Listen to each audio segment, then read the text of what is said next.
Welcome to the European launch of the Draper Richard Kaplan Foundation. Great you're here for a great celebratory moment. Because, of course, today we celebrate a new investor. An investor who's going to support social entrepreneurs. A new fund. And will begin the work of the DRK Foundation here in Europe. Quite a moment, and as you probably know, the mission of the DRK is to support social entrepreneurs who change the world. We have a great program for you today during this launch, and I would like to invite you to participate as much as possible as can be done with the chat which is on your website. Because what are we going to do? Of course, we're going to introduce the work of the DRK Foundation and its portfolio, together with Lisa Jordan, the Managing Director. We have a very special guest, a surprise guest, so more about that later on. We'll have, of course, very interesting and fascinating chats. We're going to have conversations with entrepreneurs who are managing to crack cracking the code to scale, successfully addressing some of the world's most complex and urgent social challenges. Followed up by a fireside chat on the role of social innovations in the new economy.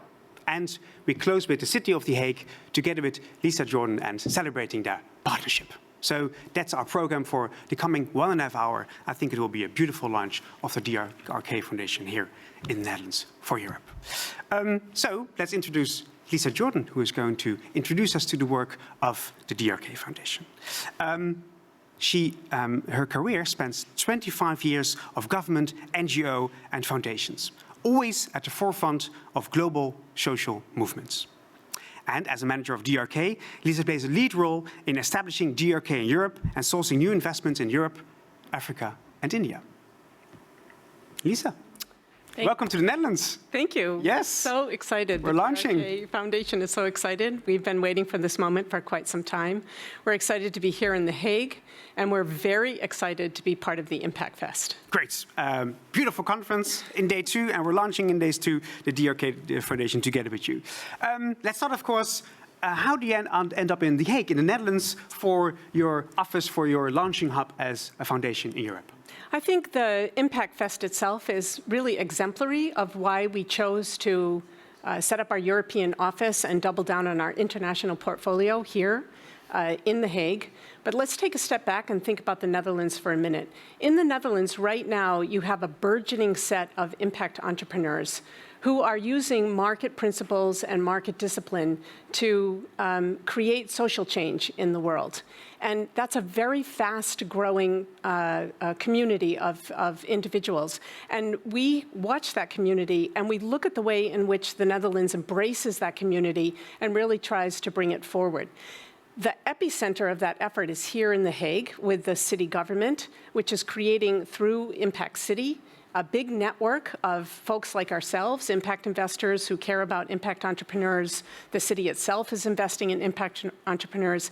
And we also find many partner organizations like the Rabobank that's also doubling down on its startup and scale-up team right now. So the ecosystem here has it's really a values-aligned, a mission-aligned ecosystem, and we think it's a really great place for us to launch our next fund of 80 million, which will support 100 social enterprises. Yeah, so that's interesting, because you're saying there's so many going on here. It's really a good place for us to start and to make the right connections. So what have you been finding out already when you're trying to make these connections? How well are you placed in that field, which is already part of the Netherlands and The Hague? So, well, we've been looking around for about a year, and we've been able to make a connection with the city. We've been able to make a connection with a number of social entrepreneurs whom you're going to hear from tonight, and that's very exciting, who are here in the Netherlands. And we've also been able to make a connection with the Rabobank. Excellent. So now you're here. Yes. Tell us a bit about your portfolio. So what can we expect, kind of the things you work with and the kind of entrepreneurs you're fond of? The DRK Foundation has 176 portfolio organizations, and those portfolio organizations can have touched 150 million people worldwide directly. So that's a direct impact. Half of the portfolio is international, and that half of the portfolio works on all sorts of different types of complex social problems. And we have a burgeoning portfolio here in Europe. And I just want to talk a little bit about the organizations that are part of our burgeoning European portfolio. Please. I want to start with Simprints. Simprints is an organization that undertakes an issue that is really something we take for granted here in the Netherlands, and that's the right to be counted. So Simprints knows and has been working on a digital identity for people. If you don't have an identity, if you don't have a way in which to prove who you are, you can't get banking services, you can't get education services, you can't get financial services. You have trouble going to the doctor even. Simprints is an organization that has provided this kind of digital identity for over 4 million people and continues to grow with it. So that's a big, complex social problem. They're an impact entrepreneur, and this is what they're offering. We have another entrepreneurs called Renewal workshop, which we'll see again tonight, that's here in the Netherlands, that's tackling the problem of pollution and waste. They're going to remove 1 million pounds of apparel waste from the waste stream and turn it into products that you and I can buy with 25 major brands that are operating worldwide, textile brands worldwide.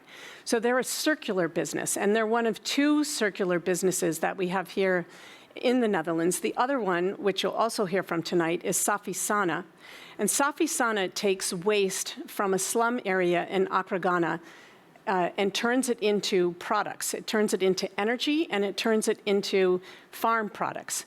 And the thing that's really magical about what Safi Sana is doing is that they have a business model that takes sanitation, that takes fecal sludge, and processes that fecal sludge, turns it into a value-added product, and is financially neutral, financially sustainable, and circular. And I think it's one of the only companies in the world that's really brought this kind of a process together, of course, using innovative Dutch technology. Another one of the really big problems that the portfolio touches upon is the needs of refugees. And I want to introduce the Refugee Trauma Initiative, which is run by a young woman named Zarlash Halamzai. And Zarlash has been a refugee herself. She had to flee Afghanistan as a young girl, and she's taken that traumatic experience in her life and turned it around to serve other refugees who also have this kind of traumatic experience, especially young children who have been torn from their homes and sometimes torn from their families. And in order to scale her work, she's also training over 1,000 humanitarian workers so that they can address with psychological support, vital psychological support, the needs of refugees. She operates out of Greece. The last organization that I want to bring to the attention of the folks who are joining us today is Influence Map, which is based in the UK. And Influence Map created something called the Corporate Climate Policy Footprint. And what that corporate climate policy footprint allows us to see is the impact of corporations, not only from their physical greenhouse gas emissions, but also they can see what kind of positions they're taking on climate policy. And sometimes the positions that they're taking on climate policy is not exactly in line with the Paris Accords. So who uses this information? The media uses this information, but investment managers use this information all the time in order to be able to figure out if their investments are actually going to result in stranded assets or not. So this is part of the European portfolio. It's a part of the portfolio that we're here to grow, and we want to double down on. We want to double down on this portfolio. We want to double down on our portfolios in India and Africa as well. That's a great glimpse of all the things happening, of course, because you can only have a few minutes to showcase some of them. Tell us a bit about the approach.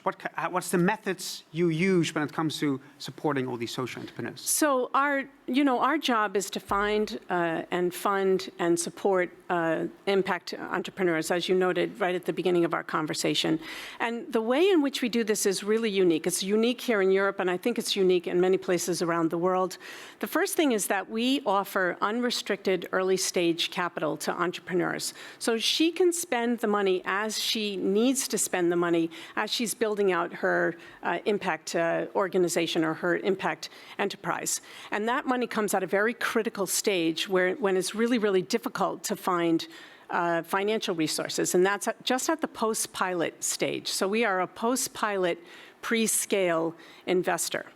The second thing is that the money is almost the smallest piece of the puzzle because we also sit as an operating partner right next to the entrepreneur as she's developing her organization. And I have to say something about entrepreneurs.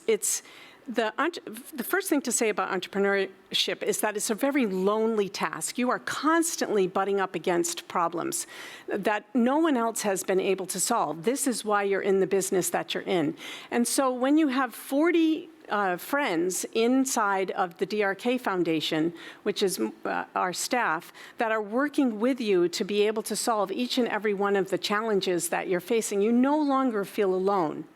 Plus, we also have 176 entrepreneurs from our portfolio who are there with you. They've either walked your journey or they're walking the journey that you're walking right now, so you can compare and contrast as an entrepreneur what's actually happening. And we bring them together quite regularly in order to have conversations with each other.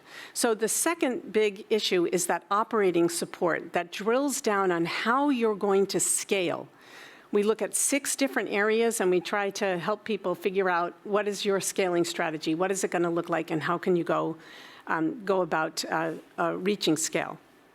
The third thing that I want to say about our approach is that we have a network of donor partners who are mission aligned, values aligned, totally excited to be able to support new social innovations and to be able to support impact entrepreneurs. And those partners also become involved in supporting the entrepreneurs that are part of our portfolio. So we have a very big international network. We have 176 entrepreneurs who have walked this journey already. We have hands-on, lean-in operating support that we offer for the entrepreneurs in the portfolio and the unrestricted capital. And the package is quite powerful. It sounds quite powerful to me. Talking about power, how much power can you arrange yourself and how much power can you arrange around this ecosystem to make this happen? You know, we can't do this work alone. And this is why we are so excited to be in this ecosystem that the City of The Hague is building. We're very excited that we have a partnership with the City of The Hague and with Rabobank, who's also doubling down on its startup and scale-up team right now and have come forward and really embraced us as we come into this ecosystem and bring everyone with us, bring the entrepreneurs with us, bring our donor partners with us. So we're very excited to have this ecosystem within which we can operate. That's a clear message. We'll see you back at the closing with the City of The Hague.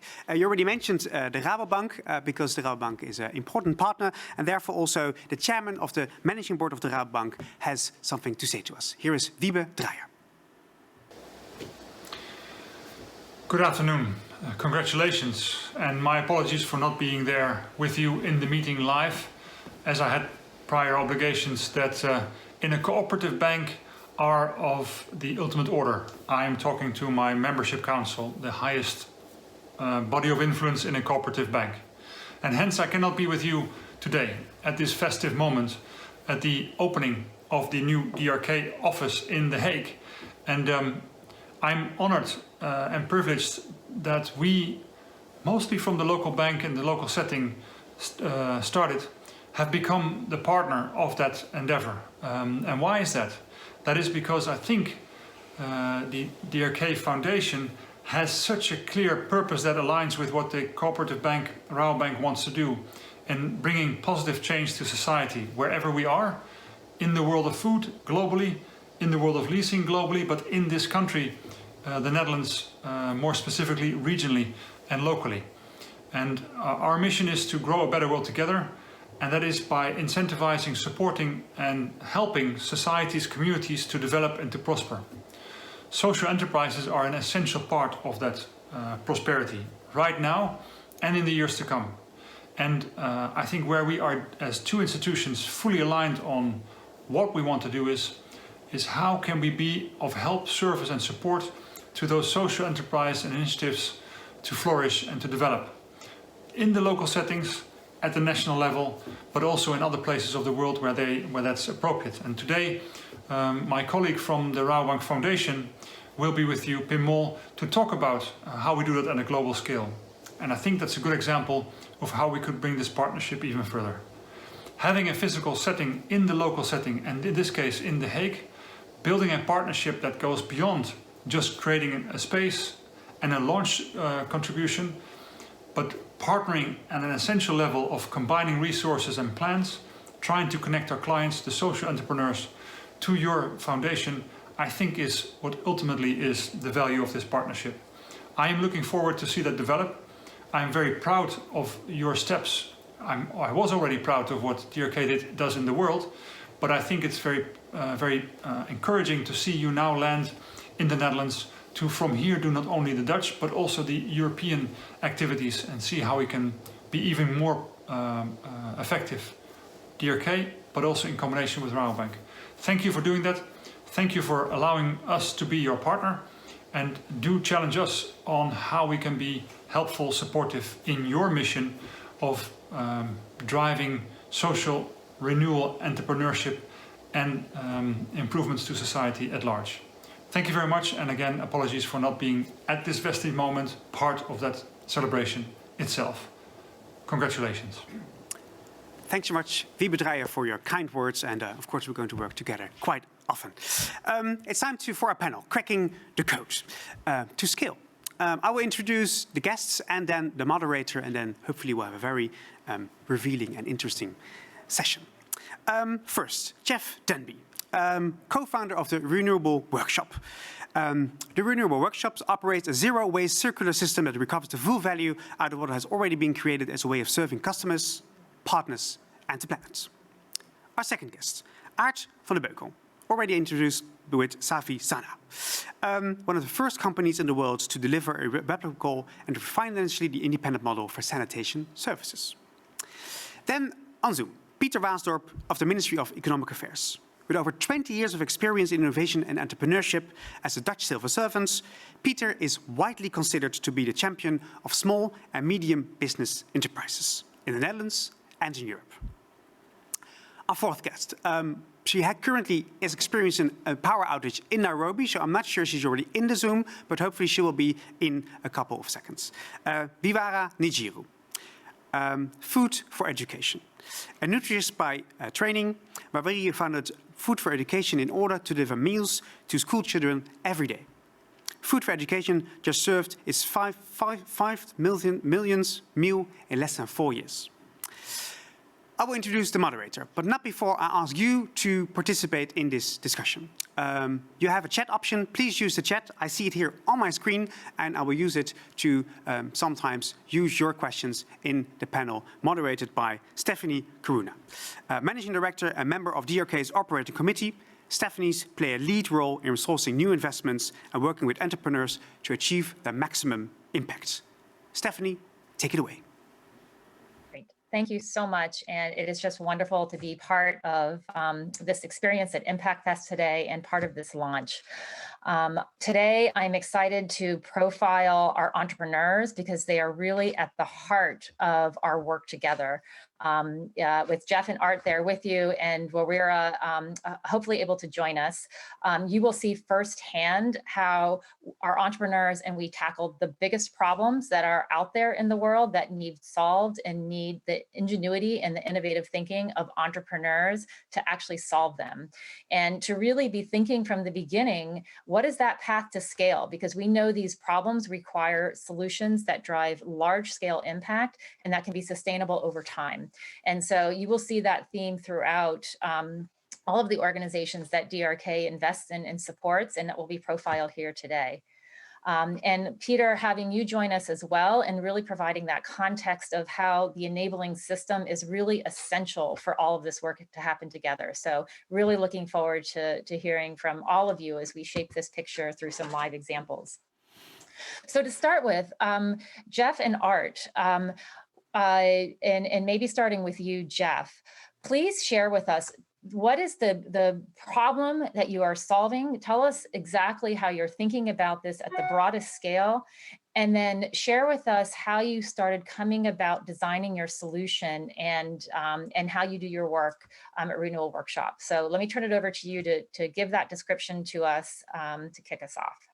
Sure, yeah, thanks Stephanie, and thank you for having me. It's great to be here also in person with real humans again. So this is fun. Yeah, so my co-founder, Nicole Bassett, and I have been in the apparel industry for most of our careers, and we just saw the amount of waste in the industry, of which in the US and in Europe, 16 million tons of apparel goes to landfill or incineration every single year. Less than 1% of that is actually recycled into fibers to make new things. So the problem, though, that we're facing is that the business model of the fashion industry is to make more new things make more new things this year than you did last year, and sell more new things this year than you did last year. And so at the same time, we have these brands that are making science-based targets for carbon reduction. We've got brands like Tommy Hilfiger, who we work with here in Europe, making desires to drive down their carbon impact in the supply chain by about 30% by 2030. And we have another partner like H&M here in Europe who has recently discovered that 80% of their carbon impact is in their supply chain and in the making of new things. And so what we realized was that fundamentally the business model of the apparel industry is actually what's broken. And so we needed to come up with a solution that would actually decouple revenue growth from resource use. And that is kind of at the heart of what the business model is and what's behind our vision at the Renewal Workshop. So we exist to help brands transition from a linear business model into a circular business model. And we do that in a variety of ways, but the big one that we help them do is to actually enter into the resale market to be able to save the product that is waste inside of their system or recapture it from customers who are actually done with it, and bring it into one of our facilities where we can do the hard operational stuff of cleaning and sorting and repairing the product to get it ready for sale again. And then we have technology that actually enables the brands to participate in the resale market and be successful at product life extension. And product life extension means resale, and resale means revenue growth, and that ultimately is where we want brands to focus on how they can start to generate revenue from existing resources that are already in the market that they own. Great.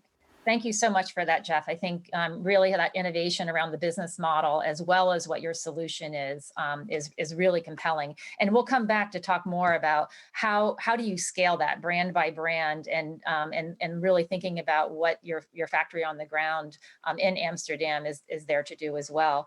But first, turning to Aart, tell us about how you've defined the problem you're tackling, and what are some of the innovations that are that you're proving out now as you're getting to a cost point where you can be sustainable. So tell us about how you came across the problem and what your innovations have been to solve it. Yeah, I think it's quite similar to what Jeff has been describing about a pile of waste. So to draft a picture worldwide, I think around 80% worldwide of all wastewater is not treated at the moment. That's the Western world and also the low-income countries. And that's a huge problem, and we operate in Ghana, and in Ghana it's actually 95 or even 97% of waste that is dumped in the environment or in the ocean. And so that's a huge problem because it has an effect on the health situation, and also there's a huge public cost. It's a bit hidden, but there is a huge public cost. And well, I think there's two reasons why that is the case still, and why it's even getting worse. And I think one is that the cost of running such a traditional treatment system is just too expensive. The initial capex, the initial capital investment that you have to make, and operational cost is significant. And the other one is the lack of the right skills or the capacity to actually do that, to develop and to operate. And that's something where we are stepping in. So Safi Sana, we started 4 years ago with a commercial plant in Accra in Ghana, like Lisa said in the introduction. And that's where we actually, it's like a circular model where we collect fecal sludge from toilets, we collect organic waste, we work with bigger corporates like with Unilever and Nestle to put those sources together and produce fertilizer and energy. And through that method, we can actually cover the cost of operating the system. And that's the key thing, what we see happen now. And the second thing is that we step in, not to just advise them, but to actually own and operate. So I think that's in essence what we try to solve for the governments and for the local industries. Let me stop here for a moment.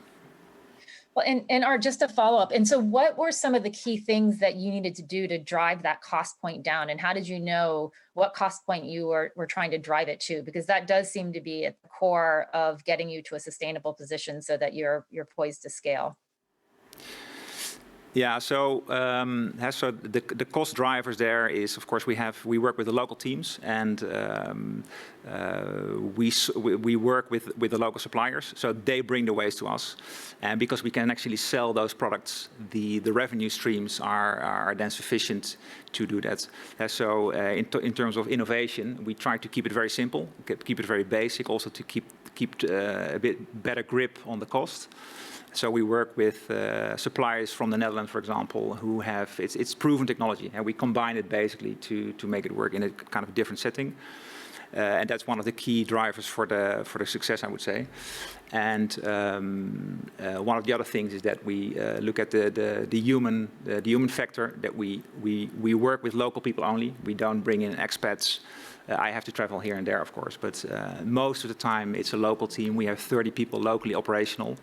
And so training, supporting, etc. That's the one of the key reasons for the success. And let's say the third thing for that is the fact that we track a lot of data. So we started doing that when we started the operation. So we monitor everything from the source up to the end product.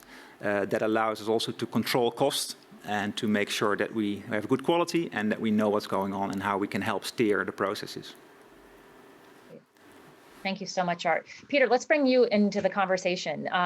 Tell us more about your work and how you're driving the enabling conditions to really think about fostering social entrepreneurship where you are. So we'd love to just hear a bit more. Yes, well, thanks, Stephanie, for having me on the panel. First of all, it's very inspiring to hear those entrepreneurial stories, because that's precisely what it's all about. The entrepreneurs, they drive the change, they create a difference, and they have an impact on society.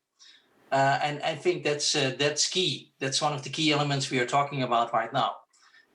And that's what we at the Ministry of Economic Affairs and Climate Policy find very important as well, of course, because we want to make sure that the conditions for entrepreneurs are optimal. So we work on building ecosystems, networks, improving access to finance, improving access to markets. We are talking about the Dutch economy, but we are part, of course, of the European economy, which is more or less the biggest economy in the world. So access to markets, both domestic and abroad, is very important. Access to finance, as I mentioned, but also access to talent and skills and skilled people. So these are areas which we're working on for entrepreneurs. Impact entrepreneurs, scaling entrepreneurs, and also, even more importantly, the type of entrepreneurs we are talking about right now. Impact entrepreneurs, social entrepreneurs. And that's why we are in the middle of the process of finding perhaps some extra elements for those type of entrepreneurs that they can even flourish a little bit more. Thank you so much for that, Pieter, and really thinking about the important elements of driving an ecosystem, from policy and funding and being present and with the local entrepreneurs. Wawira, so glad you are able to join us. We know you had some electricity issues, so welcome and thanks for being here. We just heard from Pieter, but also before that, from Art and Jeff about the big problems they're solving, and would love to turn it to you to describe at Food for Education how you thought about the problem, and then the innovations you've made on your solution, and particularly getting to the cost point and thinking about your relationships with the government to be able to think about scale. So if you could take us through that, that would be fantastic. Thank you, Stephanie. I'm excited to be here. Sorry, everyone, that I was late. We had a country power outage, but now the powers back. But I'll speak a bit about Food for Education and what we do and how we've thought about scale, how we've thought about innovation. We provide low-cost, nutritious meals to kids in school. And we've been doing this for a couple of years now, providing meals through a partnership between parents, the community, and also the government. So we've kind of designed how those partnerships work as we moved along. Initially, the government was a facilitator in the sense that we were working in the schools that are run by the government. So they were facilitating our presence in the schools, and parents were contributing for the meals. So the parents contribute 15 cents. And we've thought a lot about how to encourage parents' contribution and how to make that seamless, because it makes the biggest part of our cost structure. So parents, our target is that parents become the biggest donor of feeding their own children. So removing that from big aid, removing that from outside philanthropy, to empowering parents to be able to do that. So we use central kitchens to cook food, lower the cost through economies of scale in those kitchens. Then parents contribute through mobile money, which is very easily accessible in Kenya, and children have an NFC wristband, like a credit card technology that is topped up directly with NFC money. So the parents are paying partly for the meals. And we thought about how do we continue engaging government and moving them along from just a facilitator, and moving them to actual payers, which our eventual goal is that parents and government will be paying for meals. So we've thought a lot about what kind of budgets we can use in terms of, we set up central kitchens. So we need a lot of money for capital expenditure to set up the kitchens, to put in the equipment. And we also need operating budget as well, supplementing what the parents are contributing. So for now, we're working with government to fund capital expenditure of setting up kitchens as we move them along towards funding operational budget as well. Great. And how many are you serving, Wawira, and what's your target? And tell us more about the outcomes that you're starting to see and hope to see more of. So right now, schools are in phase reopening in Kenya, but at full capacity, once schools are back, we'll be serving around 30,000 children every day from 2 central kitchens. We've distributed a total of 5 million meals so far, using the same model where parents are contributing heavily for the meals. And our goal is to get to 1 million kids a day by 2025. So we're doing that primarily through central kitchens and driving from the cost perspective that parents become the biggest funders of feeding their own children. Great, thank you so much. Jeff, back over to you. Tell us more about your pathway to scale and what are some of the key milestones that you see ahead in order to reach your vision? Yeah, I think getting to scale on a lot of these social projects always is this kind of chicken egg situation, and you can see it in like Aart's business, as well as where there's a lot of infrastructure that actually needs to be built for the very first time. And then there's a lot of technology that needs to go along and be integrated into that infrastructure to bring the unique feature of the business proposition to market. And so, I mean, we're talking about an industry that is, I don't know, tens of thousands of factories around the world producing hundreds of millions of garments every year. And we're trying to change that industry over to become circular from linear. And so we want to work with the biggest brands in the world because that's where the true impact is, right? If we can start changing brands like the North Face and Tommy and H&M to start thinking more circular, then the impact of waste reduction and carbon reduction is actually going to be there. So we need to show up with a scale and capacity to be able to deal with the volume that those guys are actually creating. So that's something that's really been a challenge, and that means that we have to kind of boldly go first, right? And kind of build it and bring them along the story and have them be a part of us building it, but always be a step ahead so that we're constantly able to provide them with the next piece so that they can show up and actually participate and start to test and pilot and then scale. And that's really been our key to success, is is selling the vision at scale and selling the possibilities from a revenue standpoint and from an impact standpoint at scale, but getting the brands to actually just start where they are and getting them to just if you just start, if you just go, then you're on the path to some kind of success. And corporations are not designed to be these nimble sort of organizations. Like doing nothing is more easy than doing something a lot of times in these companies. And so it's also our job to create inspiration and also back that up with a lot of data. And so you were mentioning collecting data, and that's been a huge part of our ability to show brands that there is a path to a sustainable circular business model. Yeah. Now, and I think, you know, the entrepreneurial lens on these problems is exactly what enables these pivots to happen and that thought leadership to happen just a step ahead of where the industry is. Wawira, I know, you know, technology plays an important role, and kind of thought leadership has played a role for you as well in terms of thinking about how are you engaging with your parents and your families and the government, and knowing that, you know, your wristbands and your ability to have that infrastructure in place so that you can scale. Tell us more about the technology and how you've sort of tried to innovate and lead the way with your partners, just as Jeff described. Yeah, I think so. In the school feeding space, especially in Kenya and around the continent, a lot of it has been led by big aid or by, in some places, government. So we had to think a lot about, and I relate with what Jeff is talking about, big corporations, in our case, big bilateral organizations or governments, and innovating around solutions like how to use technology to enable parents to contribute.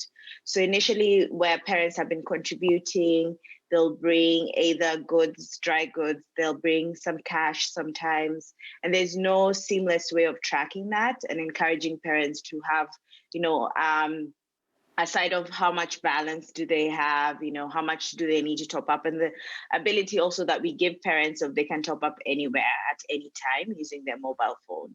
So we were able to come up with the wristbands through thinking, actually the inspiration was Oyster cards and Metro cards that are used in many countries in the metro systems. And we thought about how can we bring that and link it with mobile money and then put it on a child where they can get food.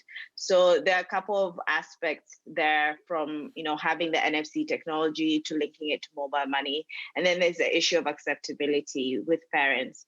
But what we've seen now towards thinking about government, thinking about bigger institutions who've traditionally done school feeding here in Kenya and around the continent, they're now getting more interested in, are there ways that we can use technology? Are there ways that we can use innovation in the school feeding space? A space where initially wasn't, I'd say, the most innovative space. So there wasn't a lot, you know, not many people thinking about innovating how kids eat in public primary schools. So that's something that we brought with the innovation around Tap to Eat. And we continue to think about how to help our operations become better, lower cost, and at the same time have conversations around how to make seamless operations within the school feeding space. Mm-hmm. Wonderful, thank you. And Art, what are your thoughts on this in terms of what are key factors that you've designed into your scale plan? And as you're thinking about going out to the next, you know, I know you're looking at 8 or 10 sites of where you go next. What are some of your aspirations for scale and some of the critical decisions on the way? Art, before you answer, I would like to ask everybody, if you have any questions for this panel, please share them. We got many congratulations. We got some questions for the conversation I had with Lisa, but not yet for this one. So please post the questions. I give the floor to Art. Yeah. So for us, the first big step was to actually show that we can actually process the waste in a proper manner and have a good a showcase basically to scale, because it's quite an unknown business for people, for governments, and also for investors. So that actually to have a site where you can actually see what's happening and then that it works was a key step. And I think for now, what we also saw is that the size of the operation also matters, of course. So we can process about 50 tons daily, which is, well, it's big, but we think it can be bigger. So the waste problems for cities are more significant. So scale for us is important. So now we look more also for existing wastewater treatment plants currently in Africa, in some countries like in Mali. We have just started to pinpoint like what is a system that is not currently working. It can treat about waste for like 300,000 people. And if we can sit next to it, we can actually become like a leverage, like an improved system. And that seems to be a much better strategy than just trying to do something like on your own, too small scale. It's a bit like what Jeff is saying about you have to be a bit bold and you have to step first, show that you can actually do the big work. And that's what we're also targeting now. And that's going to be the strategy for the coming 5 years, that we want to find those locations where we can actually step in and do the engineering and then take over management as well. So large scale, too small is not interesting for the investors. That's also another interesting thing we found out. If you talk about 5 million euros, you're just under the radar basically. So you need to step up, and and that's what we can do, and also to increase your impact. So the strategy for the coming 5 years, look at the big picture, at the big players. And Pieter, what advice would you give? I mean, given what you've seen in the space, what do you think is important for these social entrepreneurs or others who are watching to really understand about what does it take to design an effective social enterprise and think about the impact it can make? Yeah, well, I have to be a little bit modest, of course, because I'm not an entrepreneur myself. I admire entrepreneurs precisely because of their entrepreneurial spirit. So I'm a bit hesitant to give them advice because they know best how to run their own business. But what you hear in all those stories is first of all, of course, the entrepreneurial drive. But that's okay with entrepreneurs. That's what characterizes them. But also then the next step is to scale up your business, because scaling up is more or less crucial to have impact. And impact, that's what drives change. And scaling up is not easy. And that's what you hear from all these stories. Scaling up is not easy because it means that you have to sometimes reinvent yourself as an entrepreneur, sometimes invest in your own capabilities, build the team you're working with, find new talents also for the team, but also other factors, finding the right amounts of finance. And that's not easy because, well, I think it was Aart who was saying, well, if you aim too low, you're not on the radar. But if you aim too big, the pool of investors becomes smaller, of course. So that's not easy. So we realized that at the government, so we are focusing a lot on providing more access to finance. Not only in Europe, not only in the Netherlands, but also on a European scale. So providing more and more finance through guarantee schemes, seed money schemes, funding funds, etc. But in the end, it's a market activity. So it's up to the private investors and the private businesses to find solutions and to find the right answers. And actually, it's my belief. I used to say that we are now in the entrepreneurial economy. And if you look back, well, 10, 15 years ago, there was a more managerial economy. The economy was run by bigger companies, corporations, more or less predictable life cycles. And now we're facing a much more entrepreneurial economy, much more risky, but much more opportunities. But maybe we're in the next phase of the entrepreneurial economy, which much more focus on impact, much more focus on finding solutions for challenges, global challenges, societal challenges, and in doing so by building a business. So it's a cutting-edge sword. Not only you're finding a solution for a global challenge, but you're also making money and providing money and generating money for the next cycle. And that's very exciting, I think. So we are still in the middle of finding all the right answers. But once again, I'm a bit modest about giving advice to entrepreneurs. That's not my job. Yeah. Well, and I think just pulling some themes of what you described and what we've heard from our entrepreneurs is that a lot of it is about value creation, whether you're a for-profit or a nonprofit. Wawira is coming as a nonprofit, and the others are for-profits. And what's important, and is a common theme, is that how are you creating value on the ground and listening to what the need is and iterating and pivoting. And then as that value grows, you're building those relationships in your ecosystem to build the trust, to then get on the radar to make sure that you then can have those bigger contracts or those bigger relationships. And that, but it all gets down to what's going on the ground and how are you actually creating value in that moment and really pushing. I think you really heard of all three of them, how hard to push to get the model to be really highly impactful, not just nice to have, but really hitting huge needs with huge problems, with huge market potential. So I think there's really a lot to glean from that.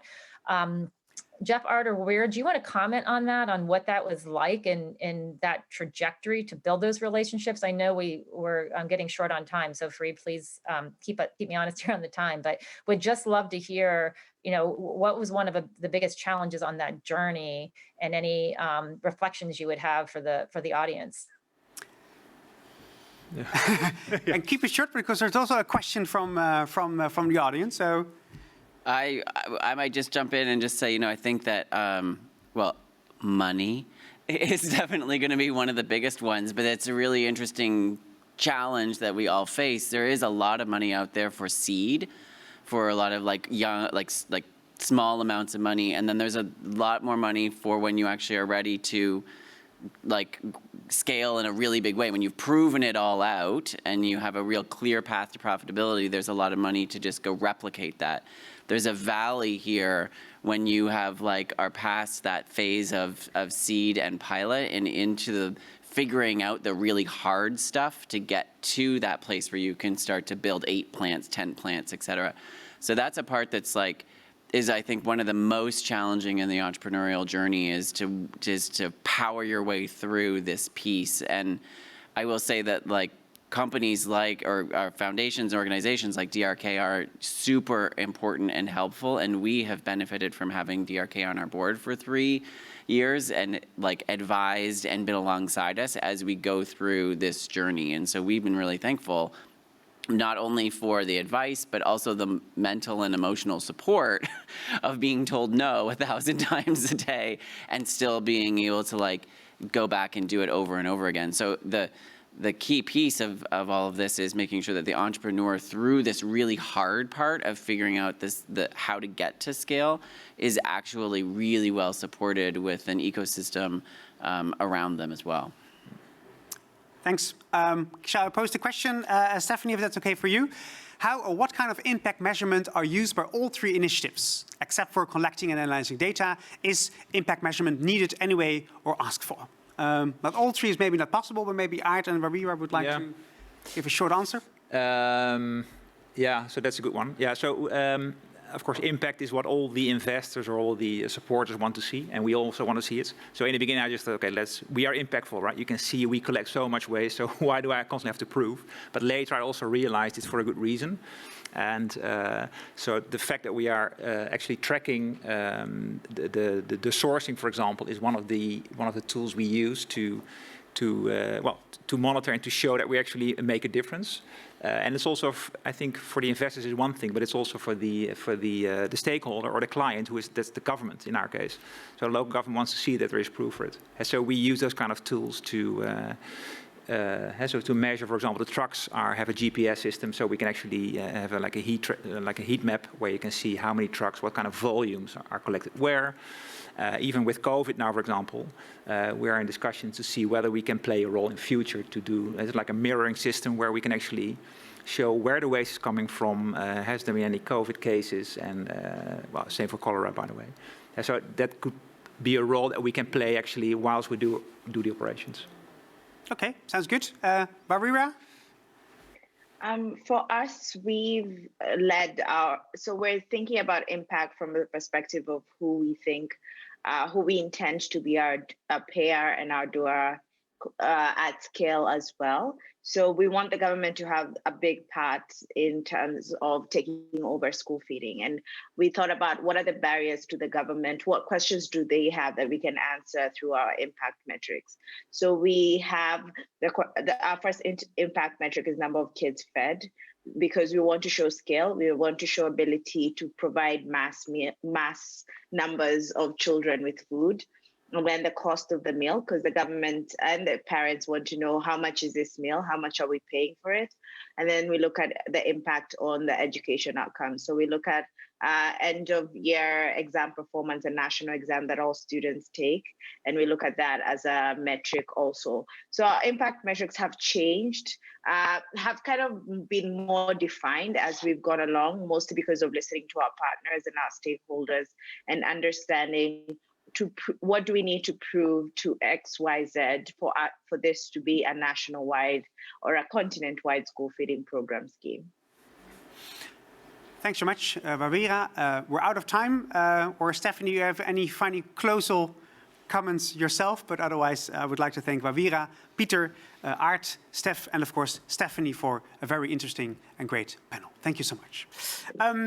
We're going to the next conversation, the fireside chat. But before this, we have to change a little bit. We have to clean, of course, the desk. So we'll be back in a minute. You have 1 minute to stretch your legs. Then we'll come back for the second part of this beautiful European launch.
Great you're back, because we're ready for a very interesting fireside chat. Accelerating innovations for the new economy. That's going to be our topic. And again, I will introduce the guests and the moderator, and let's see where it will take us. But I'm sure it will take us at a very interesting venues, as we just had with the former panel. First of all, I would like to introduce Suzanne Wisse-Huiskes. She's the Chief Executive of EUCLID Network. It brings together and empowers civil society and social enterprises across Europe and beyond to work together to drive positive change. Our second guest, Constantijn van Oranje, on a mission to help turn the Netherlands into a unicorn nation. Now, that's an ambition. He's a special envoy for TechLeap.nl, the accelerator for tech ecosystem in the Netherlands. Then we go to the co-chair of DRK, Rob Kaplan, President and CEO of the Federal Reserve Bank of Dallas, as well as the co-chair of the DRK board. And he was the former vice chairman of the Goldman Sachs Group with global responsibility for the firm's investment banking and investment management divisions. Then we go to Pim Mol, Managing Director, Rabobank Foundation. creates a positive impact on people and society by providing organizations access to their knowledge, network, financial and innovative solutions. All moderated by Jim Bildner, the CEO of DRK. And Jim is a nationally recognized lecturer, panelist, speaker on non-profit organizations, social enterprise, capitalization, and the institutional role of philanthropy in solving complex societal issues. Jim, the floor is yours. Thank you so much, and I'm so delighted to have this great panel. I think we can all agree that the world, and I mean the world, is at an inflection point. Rarely in our history have so many faced so many challenges at the same time. The 2018 annual report of ours led with 4 simple words: the urgency of now. And I'm so delighted to be able to explore with our panel, where they see the key inflection points, knowing that they represent such a diverse set of environments. So, Constantijn, let me start with you. You are a evangelist on tech and the ability of tech.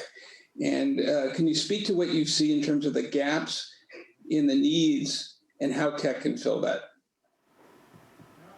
Wow, yes. Well, I think tech obviously plays an important role, but I believe even more that it requires entrepreneurs to bring the tech to the market. And then, you need capital to grow it. So the tech is there. That's not the problem. It's the embrace of technology by governments. It's the enablement of capital to flow to those entrepreneurs. And it's also our entire scientific system that should allow those inventions actually to come to the market and in a way that it can scale and actually solve those problems. So we shouldn't look at tech in a too scientific way, but we should really look at it as how can it enable solving incredible problems that are now on our path, and which we've seen that COVID has really brought to the fore. So we're seeing a digital transformation, but an energy transformation, a food transformation. All of these actually have solutions available. We just need to actually invest in them to make them a reality. Great. Rob, from your vantage point as the president of the Dallas Federal Reserve Bank and understanding their limitations,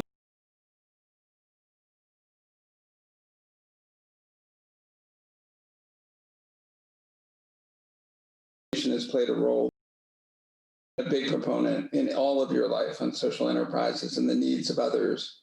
So tell us what moves you to this space as well. So there are challenges and impediments to innovation in the United States, but by and large, I'm confident we'll figure out a way to address them. And the country and business and nonprofit leaders in this country are using innovation and disruptive approaches, sometimes technology enabled, in order to build businesses, scale, and bring new products and services to customers. And while I worry some about that ecosystem, I'm pretty confident about it. The ecosystem I'm less confident about is who is brought along with that trend and who is left behind. And in the United States, and this problem varies differently by the world, the fastest growing demographic groups are Blacks and Hispanics. And we also find there's a divergence between those two groups and the rest of the population in terms of educational attainment, incomes, et cetera. And there's also those in the United States, a divergence between those in the United States with a high school education or less, and those with higher levels of educational attainment. And my worry is the world increasingly gets more innovative and technology increasingly is used to replace people and to create disruptive approaches. I worry that those with a high school education and less are falling behind in terms of early childhood literacy, ability to have access to skills training, to get reskilled, to compete in this environment, access to childcare, and some in the United States even don't have access to broadband. There's a digital divide. And when you put all that together, I think there's a huge opportunity for nonprofits and nonprofit leadership, DRK and many others, to help address those gaps and close this divergence. But I think to the extent we can improve the educational attainment, skills training, access to Wi-Fi, and so on of that group with a high school education or less, and close the gap between Blacks and Hispanics and the rest of the population, we'll have a healthier economy and we'll do better. But that's, I think, one of our big challenges in the years ahead. And that's where nonprofit leadership is essential and is necessary to try to find innovative ways to close that gap. I know Constantijn and I have talked before, and I think one of the opportunities is to get government to work more closely on these problems. What do you see in terms, do you see that same dynamic in the United States? Rob, in terms of government and the role of the government to assist the public sector and the private sector? So this is for me. So there's a critical role for the government, but let's face it, I don't need to tell people, governments around the world and in developed countries are highly leveraged. Debt to GDP around the world is much higher.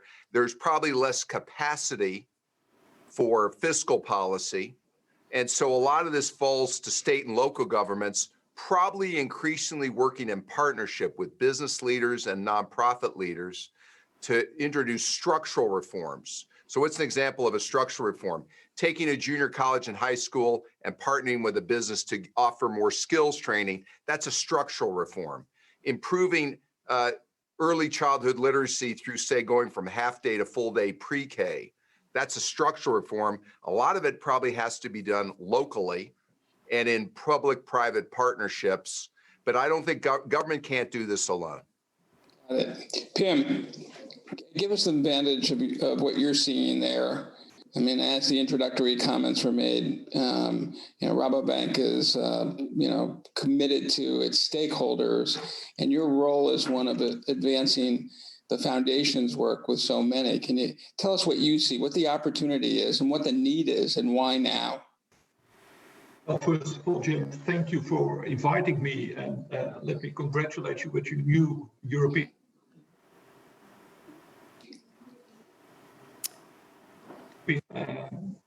What's probably not very well known is that the foundation of the Rabobank is especially focusing on smallholder farmers worldwide in 22 developing countries.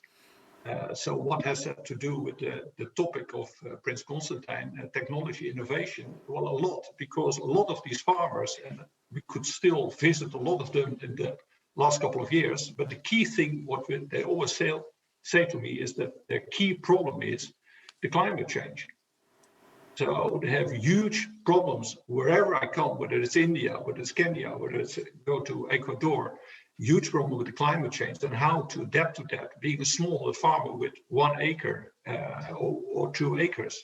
Well, the key thing is, in fact, technology, because with the technology and the combination in AgTech, FinTech combinations give them easier access to finance, and combine that with the AgTech combination in having them more and better equipped to deal with the negative consequences and make them resilient to the effects of climate change. And that's what we see with small steps being taken on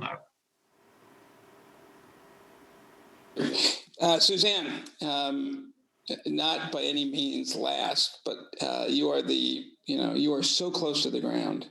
Give us your vantage point of what you're seeing and what the role of EUCLID is as you move forward. Yeah, thank you, Jim. And first of all, let me take the opportunity to congratulate you on the launch of the DRK European headquarters today. We share the same passion for social innovation, and I think for us being in that space and operating in that space in Europe, it's very encouraging to see you guys are coming over to Impact City. So welcome. What we see, what we do at EUCLID Network is actually what Impact City is doing regionally. Is what we're trying to do and trying to build in Europe. So where Impact City is constantly connecting stakeholders, building an enabling environment for social entrepreneurs. EUCLID Network is building that in Europe. And what we have been doing in the past months as a response to COVID is to really map the needs of the social enterprises, their support organizations. In our network, we have social incubators, social national networks, but also social funds, research centers, to see what really the needs are. And I think if I can identify 3 main needs of the social enterprises and things that we really need to solve in the coming times is, firstly, Europe is really a very diverse, fragmented market. So it's like looking at a box of Lego with many different shapes and colors. And I think that's also what's happening in Europe. You know, you have many different types of entities and even names for social enterprises. So it's very much fragmented. And also you see that in the ecosystem. And what we discovered lately is that in a research with one of our partners, is that social enterprises do not have a voice with governments. It's very difficult to unite them and have a seat at the table. And that makes them pretty much less visible. So what we should do is build a strong ecosystem, build on existing partnerships, collaborate across sector. Indeed, I think a great example is for the World Economic Forum, who have created the COVID Alliance for Social Enterprises. DRK is also a member of that. So we have work to do and work together to see that the sector has this enabling ecosystem. Secondly, I already mentioned it very shortly, but there's a very low visibility of social enterprises. So rallying around a common goal, a common voice, is really what we need to achieve, and really focusing on what impact are we having instead of focusing on our differences. So getting out of our own bubble, trying to not stay in our echo chambers, but really reaching out to investors, governments, trying to create that common ground. Well, thirdly, much needed and mentioned also before in the panel, we need significant capital and we also need non-financial support. So the message that the DRK Foundation is doubling down on their international investment is very well received. We believe social enterprises really play a critical role and they need our support right now more than ever. So if investors can adapt their priorities and processes, provide flexible capital and technical assistance, then that is much needed. No, that's super helpful. Rob and I are smiling a bit because the United States is the United States. So often I'm trying to describe what is the United States like, and the Lego puzzle analogy is quite appropriate for us. Those states are all quite different. From the panel that preceded us, we heard from 2 of our entrepreneurs, specifically the kinds of things they're doing, and they're having, massive impact. So from your vantage point, Suzanne, and before I let you go, what is the number one characteristic of an entrepreneur that you think they need to have to succeed? Well, we all know that they need to be very creative, innovative, persistent, and a little bit bold.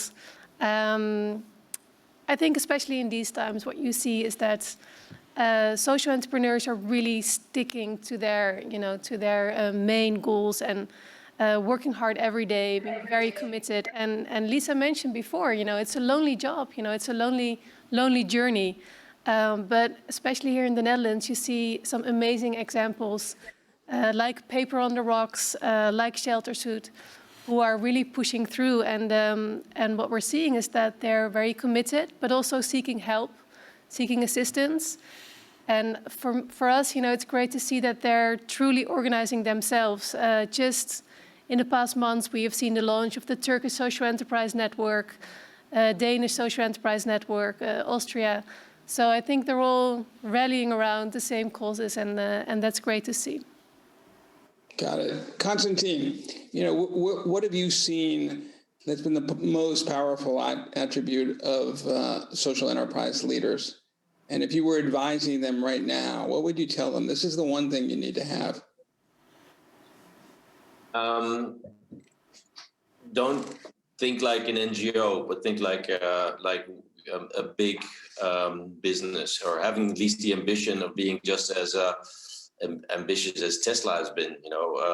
Many social entrepreneurs are so driven by the good that they want to do that they forget about building a substantial business that will multiply the impact. And it's only when you, for instance, we have an incredible circular textile company in the Netherlands called Otrium.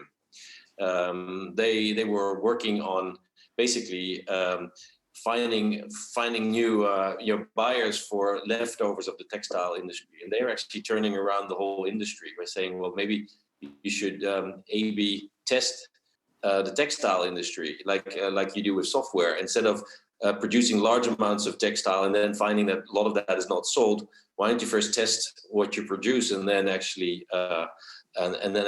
deliver what the customer really wants? And therefore, they're cutting out a lot of waste, and they are backed by serious venture capital. They just made a round of another 25 million, and they're going international. Those guys are going to have a much bigger impact than the people that claim to be social entrepreneurs and are satisfied with struggling along and doing good. So, and sometimes there is this kind of unhealthy contradiction that's created between making money and doing good. I think if you choose to be a social entrepreneur and not an NGO or not a philanthropist or something, you actually choose business as your vehicle, and then you should go after business and have business metrics and try to grow your business and make an incredible impact like Tesla has been doing. And sometimes that's forgotten. And also the community around social impact is sometimes pretty soft on the business. They, we all love all the incredible good stuff that these entrepreneurs are doing, and forget sometimes that they would benefit much more from being supported in the same way that you would support a fintech or some SaaS company that you think are going to be great and going to be a unicorn. Why not make these impact ventures unicorns? Then we're going to make a real impact.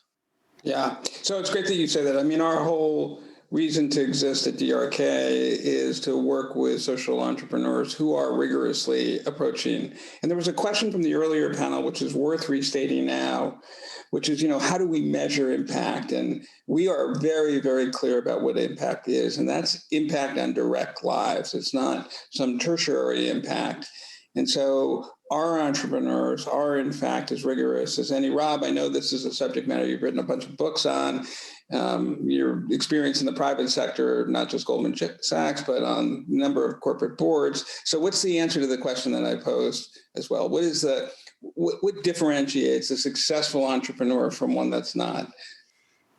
Well, I'll start with a successful venture has to add value that's distinctive.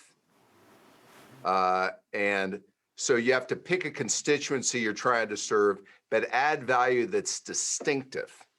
And sometimes you have to thrash around a bit to build and refine the model so that you're adding value that's distinctive. And then everything flows from that. What are your top 2 or 3 priorities? What kind of team do you need to build? Where are you in or out of alignment? And I would even argue whether you're not-for-profit or for-profit is a secondary consideration. How do you add value that's distinctive? So there's some ventures that in order to add value that's distinctive, they'll need a lot of capital and they need to scale. Scale, it matters. And they may be better off being a for-profit. There are other ventures, and we talk a lot about this, where you got to get the model right. Does it really add value on a population? And maybe they need more time to get it right, and they might make more progress as a not-for-profit. at least initially, because they may need a few years to work out the model and make sure the value adding is distinctive. Whereas if you got a for-profit pressure, you scale too fast before the model ever works. You know, I was on the board of Bed Bath & Beyond for 15 years, and I learned a valuable lesson from the two founders. They worked on one store for 25 years until they got the model right, and then they grew parabolically. And sometimes slower is the best way to get there faster. And so at DRK, we're working with entrepreneurs, and our only rule for an entrepreneur, are they doing something that has an impact, and are they open to learning? Are they coachable? And are they adaptable? Because there's a bunch of decisions you're going to have to make that we don't need to know the answer in advance, but we do need to know that the entrepreneur is going to be receptive to going a number of different ways to add that value that's distinctive. Pim, give us your vantage on the same question. So, you know, what is the essential characteristic of the leaders who are having impact in the areas that you so deeply care about? And how do you differentiate those characteristics from others? Well, two observations. First, following up on Rob, that a lot of the social entrepreneurs, very often in the beginning, don't make a profit. And they still need a lot of money. And you see that banks are very much struggling with that, how to facilitate these social entrepreneurs, be it in the Netherlands or be it in the US or wherever, in finding the right business model. Hence, I think it's very good that both yourself and Rabo Foundation and more foundations are seeing this spot of high risk and very difficult access to finance in order to facilitate that first phase of a lot of social entrepreneurs. And that's progressing more and more what we see. The second observation is that we often call it social entrepreneurs with the focus on social. It's perhaps a little bit strange that we have to say social for entrepreneurs at all, because all entrepreneurs should be social, of course. But the key observation is that the people we call social entrepreneurs, and that we see in our own field, both in the Netherlands and abroad, very, very often have a keen eye for the ecological side as well. So the key thing, what we sense, is that they're able to combine the social setting with the ecological setting, and hence have a much better business model than a lot of the old-fashioned companies, or companies, so to call. And then the setting of having access to finance also becomes much easier. And I think that a lot of the, and I'm intrigued what Rob sees, but a lot of the banks have to make a shift in this setting. We call that impact to the power 3. So in a bank, you have a credit committee. We think, and the foundation is starting that this year, that you should have an impact committee, because you should not only look at the financial and economic side, but especially on the social side, but also in combination with the ecological side, and have all three of them for these entrepreneurs, because that's where they're focusing on, and the bank should follow that.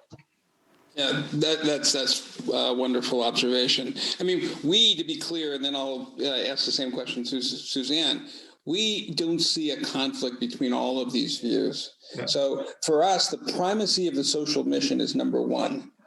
And then the hard work that Rob was talking about, the discipline of getting that business model right, is where we really focus in. Because if you get the business model right, you can attract the capital you need. And then let's all remember that when you are addressing vulnerable populations, by definition, there is some subsidy that's required. And then the end game is either attracting government or getting commercialization to attract customers. But that sweet zone of getting the business model right and being able, in your case and in our case, applying philanthropic resources when needed for the purpose of getting to scale, is important. So Constantine's right. We need discipline, and we shouldn't make it either or, but getting it right is so important. Suzanne, please add your context into this as well. Yes, and before I give Suzanne the floor, again, I got many questions in the last session, just a couple of minutes before we ended. So be earlier, ask your questions, because we can introduce them in the panel. Suzanne. Okay. Yeah, Jim, to get back to your question, the way we see social entrepreneurship is that this embraces entrepreneurs that are working on a green, inclusive economy, on social issues, and yes, there's a difference between the unicorns of this world and also social enterprises that are looking to create, something locally and look at a vulnerable community in that sense. So when you look at what makes a business model successful, it really depends on what the impact goal of the social enterprise is, what they're aiming for.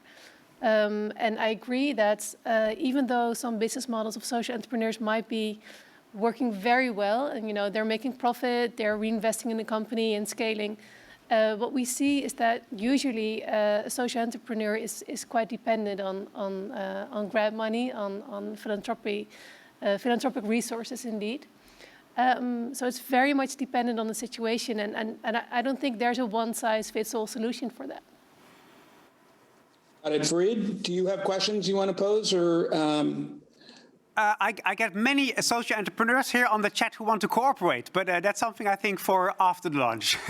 Okay, all right. Do you want me to continue, or do you want to introduce a special guest? Shall we do it? No, please continue with the panel. Okay, great. Okay, so again, I think we've done a really good job of sort of helping our entrepreneurs and folks understand what is the sort of dominant characteristics that are important. How do you get that business model right? Which is essentially asking the number one question, well, number one and two questions we get at DRK is, what do I have to do to get funders to fund me? And that's private market funders as well as philanthropic funders. And then the second question is, how do I scale? So I think, Constantijn, you've made the case that if you want to attract private capital, you have to have a business model that's capable of getting that private capital. But, in a minute or two, just sort of follow up on that one. Well, I think a lot of the attraction of social impact ventures is in the public value that they're creating and the potential for public value. So if you create or also in ecological value, you have CO2 capture and changing CO2 into plastics. Great, it's an incredible invention, but to go from there into a working business model that is scalable in industry and to really make that impact, you need to understand exactly what Rob was saying. What's the specific value that you're creating for that specific client, and if it's and often there's the assumption there that government then does something. So government actually has to make the business case attractive by some setting some norms or requiring, for instance, the abolition of plastics of certain, and then if the whole business model is actually hanging on that decision to be made, that's a very tricky proposition.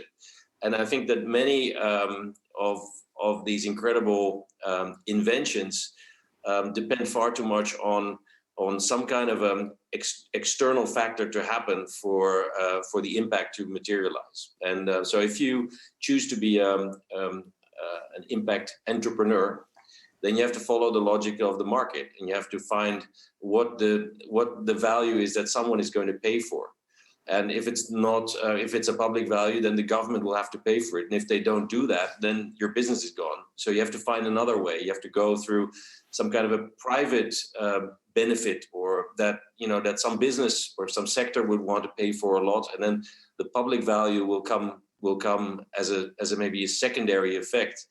But that's quite difficult if your primary objective is the public value creation. It's sometimes hard to first go to a private value creation model to make the money, and actually to be able to then sustain the public impact.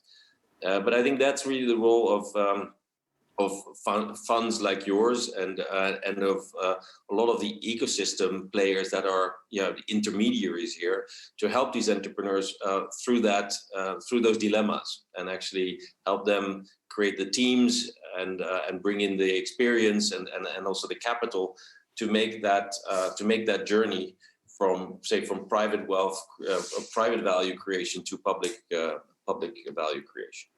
Rob, your thoughts on this? Jim, I have to interrupt you because our special surprise guest is here. And talking about ecosystems, we're celebrating today, of course, the arrival of the DRK Foundation here in the Netherlands, in The Hague. So it's a great honor to have the mayor of The Hague here next to me, Jan van Zanen. Thank you very much. Oh, I'm just going to say a few words, reading a news bulletin, and I'm not want to interrupt you too long, but I'm so honored, and it's such a real pleasure to welcome the DRK Foundation to The Hague. And it's good that one of the world's most respected impact investors has chosen to establish its European headquarters here in The Hague. And actually now, in particular in this period, entrepreneurship and international cooperation are going to be extremely important if we are to solve those major social issues facing us in the world. Now today, the pandemic and everything what comes with it. Therefore, our warm thanks to Rabobank, to TechLeap, the Prince of Constantijn, the Prince of the Netherlands, and everyone else who helped to bring the DRK Foundation to The Hague. And I have a very special relation with this location because I served in the Royal Air Force many years ago, and it's just 2 blocks away. In The Hague, you are here now, International City of Peace and Justice, tens of thousands of people in more than 200 international organizations and research institutes are hard at work to create a better world and to contribute to that.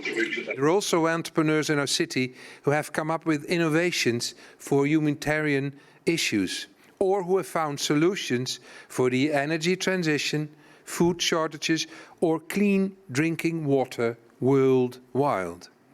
The Hague has roughly 300 innovative startups which altogether provide for more than 4,000 jobs.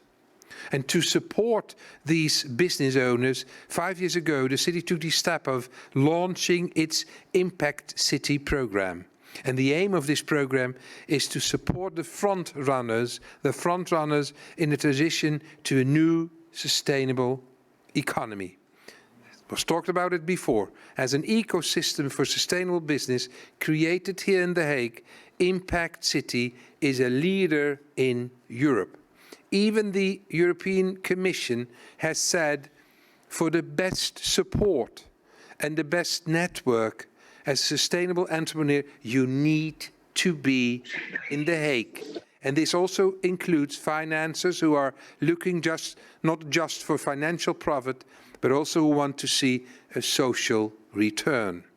The arrival of the DRK Foundation in The Hague is a vital addition to that ecosystem. First and foremost, it gives business owners access to capital, including in those difficult early days of their venture when it is often still bumbly to find finance. DRK Foundation further brings a unique network to The Hague, a network of well-known US business owners who can help entrepreneurs here to scale up their products and services globally. Last Saturday, we celebrated the 75th anniversary of the UN, a remarkable moment, despite the fact that out of necessity, these celebrations could not go ahead as planned. The UN has set out the route to a better future based on the Sustainable Development Goals. And we all have a part to play in achieving these goals. The international communities, cities, citizens, and entrepreneurs. And we know all it's far from easy. We're facing major challenges, but I'm sure we can handle them ultimately. And why? Because we can count on the strength of entrepreneurs, because we can rely on organizations like the DRK Foundation, because they are the engaged entrepreneurs and financiers who drive social progress. People with a passion for what they do and a passion for the world. People like you, who every day show that it is possible, what has been said on the panel before, to do business and do good at the same time. Thank you very much. All the success you can have, I wish you. And thank you for being here. Welcome. That's a very warm welcome, and it's obvious the mayor says this is the place to be, isn't it? Sure. Thank you so much for. Can I just add? So, Mayor, I just want to tell you what an honor it is to be here, quote unquote, because I'm not physically here, but as Lisa knows, I intend to be there as soon as practical. I welcome and I want you to know that our entire experience with the Hague and every person and entity in it has reinforced the power of the community that you lead and the strong commitment over time to civil justice and all the things that Hague stands for align perfectly with what our aspirations are. And so in a very US way, I just want to tell you, we will make you proud to have welcomed us. And we look forward to working closely with you in any way possible for the betterment of those most vulnerable. Thank you. To be continued. So it is. Thank you, Mayor. And our time is almost up, but maybe there's one more question possible for the panel, because I got a question from one of the participants online. How can we create, and it also taps into the speech of the mayor when it comes to the need for capital, how can we create a strong network of venture philanthropists and impact investors in The Hague to help these impact innovators survive the early stages? For whom would it be an interesting question? Maybe for Suzanne, maybe for Constantijn, I don't know. Who would like to respond to this question? Suzanne, you want to go? Rob, do you want to go first, and then Suzanne, will you lead in? So I just comment, and we found at DRK, and Mayor, thank you for having us. And as the K of the DRK, we're thrilled. We're thrilled. Bill Draper, Robin Richards, me, Kaplan, Jim Bildner, and our entire team. We're thrilled to be with you. But what we found is it took us a number of years to develop two capabilities. The money part, actually, you'd think is the hardest part, but it's not the hardest part. The hardest part is the leadership development capability.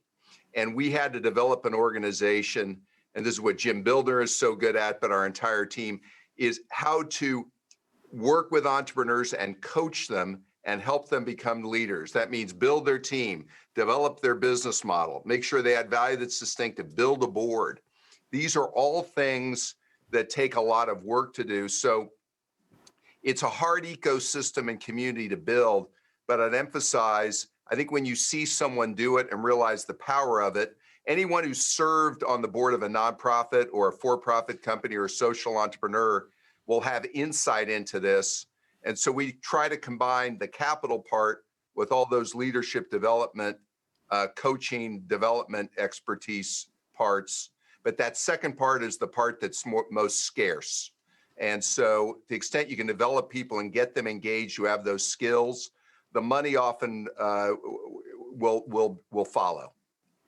Suzanne? Yeah, thank you, Jim. I agree with Rob. It's really about, if you want to build a strong investor network, it's really all about leaders, indeed, and creating that leadership, making sure that people are well connected. And it's not about organizations connecting per se, it's about people connecting and sharing their shared passion to build a network and know how to find each other to build upon that. So if I were to give one part of advice, that would be it, to really connect, person to person. And I know that The Hague is making that possible. Impact City is very much supporting that, as are other organizations within the city. So I am sure that we'll see, in the coming year, that will be something that can happen. Great. Constantijn? Yeah, I think we have quite a substantial community of philanthropists, and it's really moving the philanthropy into impact investment.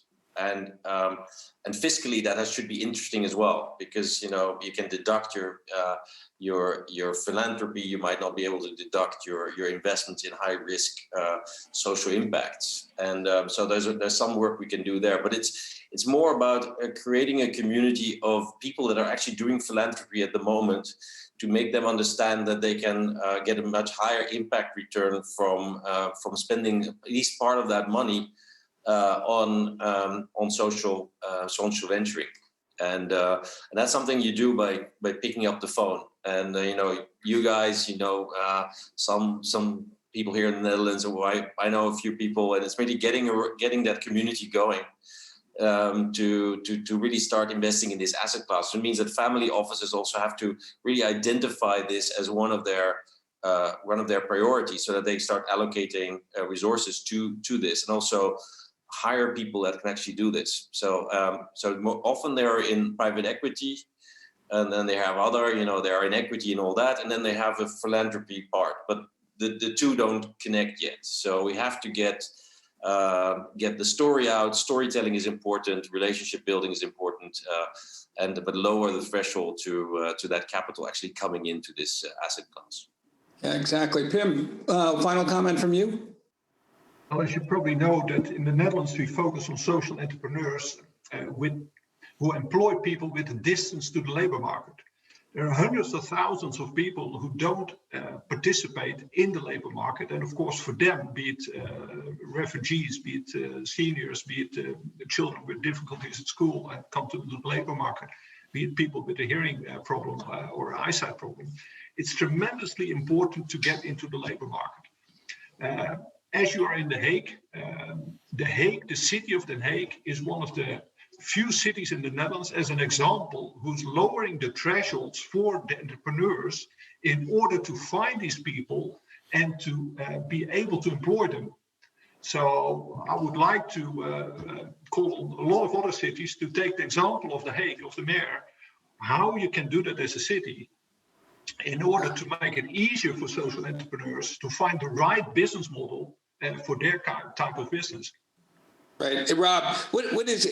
It's 3R or 3Q, those folks that have left the U.S. labor market who are not actively looking. What's that economic term? It's referred to as U6 in the lingo. U6. Right. Unemployed plus discouraged plus people working part-time who prefer to work full-time. And to your point, it was just made, those are the people we're worried about, the underrepresented groups. And to have more inclusion, as you just discussed, in the labor force means you'll have a stronger labor force and a stronger economy. Yeah, exactly. So, okay, our time is up. Okay. Hey, I just want to thank, what a great panel, what great insights. It's a pleasure to be, quote, with, quote, you. And I look forward to seeing you all in person in The Hague in the not too distant future. Great. Big thanks, Jim, for moderating this beautiful session. Big thanks to Pim, Rob, Constantijn, and Suzanne for being part of this launch today. We're almost coming to an end, but not, of course, before we are going to celebrate a partnership between the City of The Hague and, of course, the foundation. So I invite two more guests here on stage to discuss with me how proud they are and how they're going to incorporate the partnership together with the foundation and the City of The Hague. So for this, I would like to ask to come here on stage Pieter Waasdorp. He's the Director, Economy, Mobility and Space of the City of The Hague. And Lisa Jordan joins me again to be part of this conversation.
So, that was one proud mayor, wasn't he? Yes.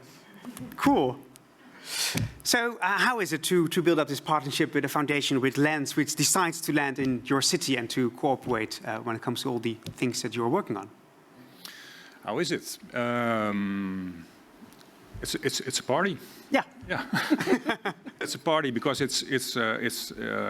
we have common goals and we have very much in common.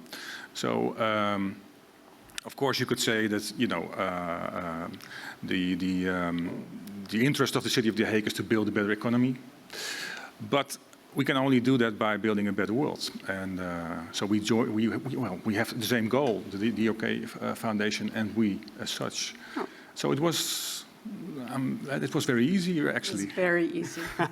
Absolutely simple. Yeah. A smooth start, wasn't it? It was a smooth touch with the City of The Hague. It was a really smooth touch with Rabobank, and we hope that it's going to be a smooth touch with many more partners as we enter into this journey together. Yeah. Because you're saying, as a city, of course, we want to have improving the economy, but it's also about improving the world. So why is this so important for you then to stress these issues? Why is it also important not only for the economy, but also when it comes to societal issues that you're incorporating in your thinking? Because it's the DNA of The Hague. So this is who we are. This is why we are The Hague.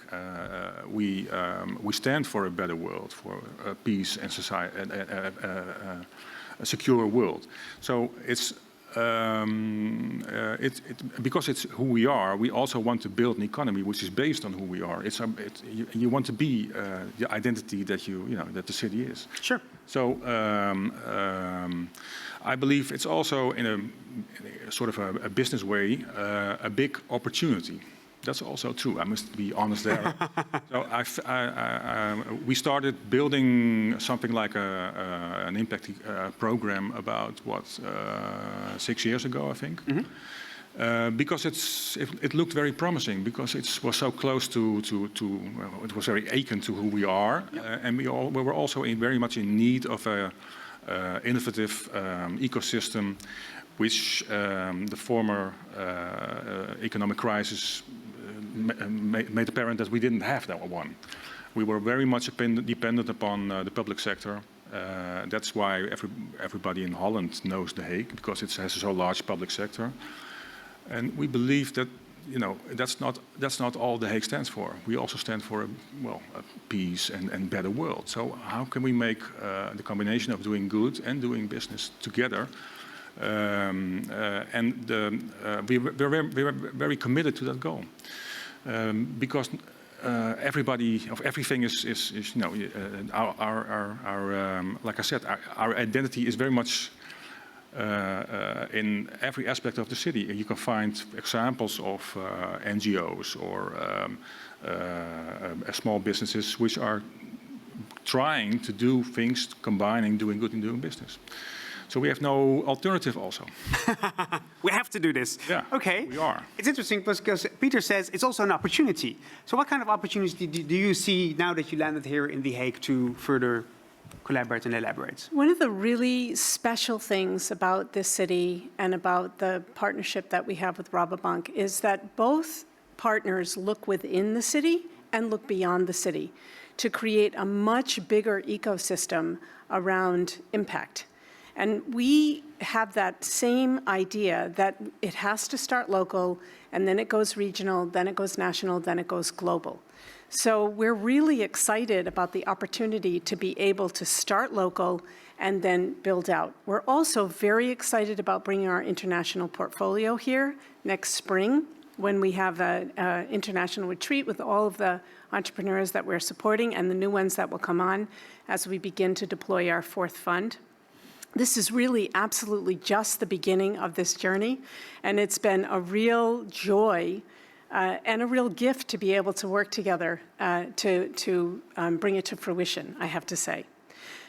So I'm really looking forward to seeing everybody in the spring. I'm looking forward to being able to bring our larger international network here together in the spring.